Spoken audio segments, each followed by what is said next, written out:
मरी में शदीद बारिशों के बायस 3 मंजिला इमारत जमी बोस हो गई। इमारत खाली होने के बायस कोई जानी नुकसान नहीं हुआ। म्यूनसिपल कॉरपोरेशन मरी ने इमारत को पहले ही ख़तरनाक करार दे दिया गया था।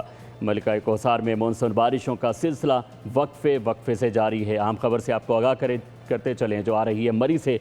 मरी में शदीद बारिशों के बायस 3 मंजिला इमारत जमी बोस हो गई। मज़ीद तफसीलात जानेंगे आरिफ सईद से। जी आरिफ, आगाह कीजिएगा। जी बिल्कुल, इस तरह के मलका गुसार मरी में मुसलसल जो है ना वो मानसून की बारिशों का सिलसिला जो वो वक्फे से जारी है।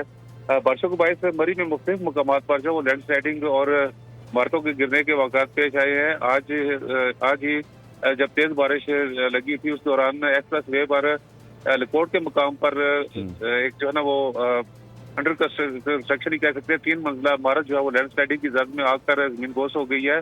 रेस्क्यू के मुताबिक मज़कूरा जो इमारत है वो खाली थी और इसमें कोई जानी नुकसान नहीं हुआ। जब यही पता चलूँ कि म्यूनसिपल कॉरपोरेशन की जानिब से उनका कहना है कि मज़कूरा इमारत को खतरनाक करार दे दिया गया था। जी, खतरनाक करार दिया गया मज़कूरा इमारत को। आरिफ सईद, आप तफसीलात से आगाह कर रहे थे, आपका बहुत शुक्रिया।